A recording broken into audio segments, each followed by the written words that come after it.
How you guys doing? My name is Patrick. I represent Midwest Vintage and Heavy Seven Hearts. I'm here with Wavy Will, and we're going to ask him a few questions. So, how did you get your name, man? Well, I got Wavy Will from actually my brother. May he rest in peace. But a good friend of mine, he's with 747 Music Group. He helped me get back going in the area, and he was just like, you always be Wavy Will. That's it. We just go keep it simple. Just go by Wavy Will, bro. I'm like, you know what? We ain't gonna think too hard about it. I'm gonna just run with it. So that's what I've been doing for the last 7, 8 months. Yeah, it's been working out. Okay. How was your upbringing, man? What was your childhood like? Well, um, I was born in '88, so I grew up around a lot of different guys who was in the streets, as well as people who was doing positive things in the community as well. So it was pretty good. I had the best of both worlds actually.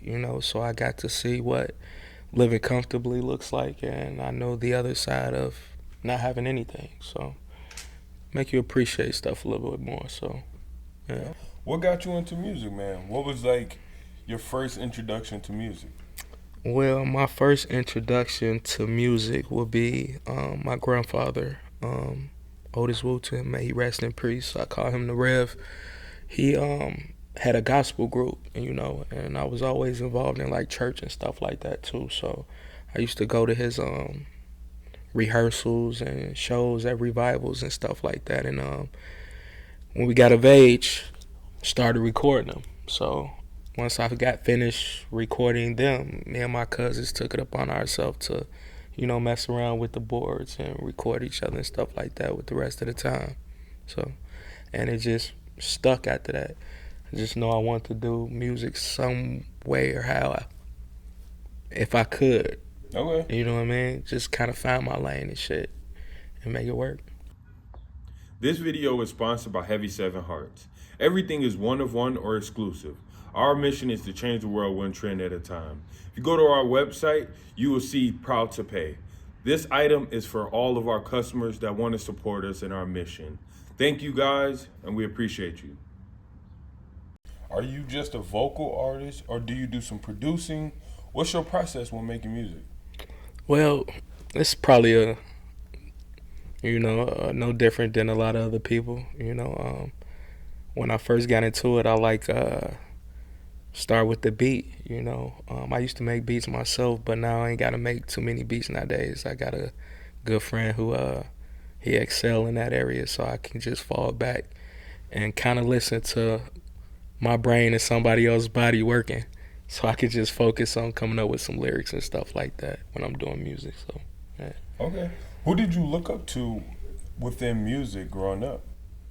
Well, of course, it's a lot of old school artists and stuff like that, but it was always the animated ones for me, like Busta Rhymes or Missy Elliott, or it's a few different other artists that I still listen to this day that still have an influence on me. It's just they have fun with it, they don't take it too serious, and let it become overbearing to them, or get in a space where you can't create. Try to still have fun with it. So I always looked up to those artists though. What are you trying to bring to the Madison music scene? Well, just I wouldn't say I'm trying to bring just one thing. Just like I know a lot of people who do music in different aspects in Madison. Just try to bring us all together. It's always better when it's more than one person than just trying to do stuff yourself. Of course, people would feel like they can do it themselves, and they can. But I promise you, and I guarantee, it's not as fun as doing it with like-minded individuals who probably love it just as much as you do. So What is holding the Madison music scene back? Kind of going off of what you're referring to. Egos. A bit of arrogance. We all ain't went nowhere yet. But if we was together, I definitely think we would have definitely been way further. It's a couple of people who actually had some good looks and opportunities, and still getting good looks and opportunities. But Some of those guys reach back for the guys that they started doing music with, still fall in and see what they can do to help and elevate others. Some don't. Some think they're above and beyond and just too far gone. But it's all good because what everyone has shown me is that they're still accessible and they still willing to help however and whenever they can. Especially because Tay Sharkey, that was my little cousin in town. I know a lot of people that do Madison music here from him. And without him, I probably wouldn't know half of these guys. I would just keep to myself. But, by him passing, that really gave people a different perspective where, and even with Blue passing recently, any one of us can be gone at any time, So why waste time quarreling over some imaginary, some that's not real, when you can literally just go sit down like a man with that man and probably do great business together, elevate each other. Maybe you know something I don't know. Maybe I know something you don't know. But we can share that information and help get each other to the next level, which is what I think Madison really needs, because we really have it here. There's talented people here. There's all the resources an artist would need to excel and elevate and get an eye, Is there any artists or producers you would like to work with? Well, not really, because I'm really all in-house right now, as far as studio space, producer who is actually my brother, and all the other artists that I would like to work with, I either talked to them face-to-face already and reached out and plan on putting something together or getting in the studio with them pretty soon. So, it's been pretty good. I do like an artist collective thing with a good friend of mine, business partner, where we put on local talent once a month. And we try to have a new lineup of different people who don't get the looks that they maybe can't find or the platform to perform, to showcase what they doing in a house or garage or studio, So How has that been going on the fact that Madison's kind of pushed back on hip hop, especially with trying to book venues? How has that been for you? Well, that actually is a problem here in Madison, but by just me doing good networking and trying to put myself in position, I've actually came across people who has rapport that kind of, went out on a limb for me and gave me a chance and opportunity to do some events at some great spaces in the area, you know what I mean? But that don't mean that it's always going to be there, because anything can happen, It is just the only thing that would stop them from wanting to rent us a venue is by our people coming to the venue and not respecting it, Stuff always happen. It's just a part of life. But at the same time, what can we do to prevent, small things from happening within our own community? And because it be our own community, Only speaking from my own experience, I've had a couple of venues shut down, a series, just because of a few altercations that people couldn't see past, that they might be costing somebody something dearly that is no more, now you miss that.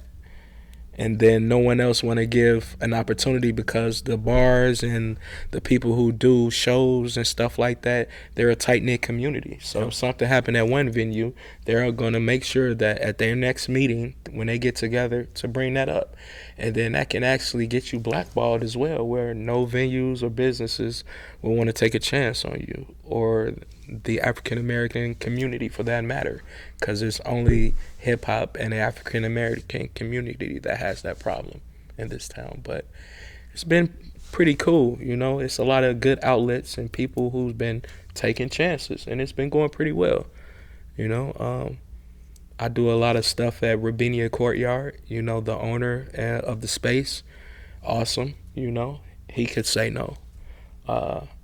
I stay in contact with the Crucible, which the owner, Greg, he's an awesome individual, Only thing that these people ask is that, you treat the space with respect,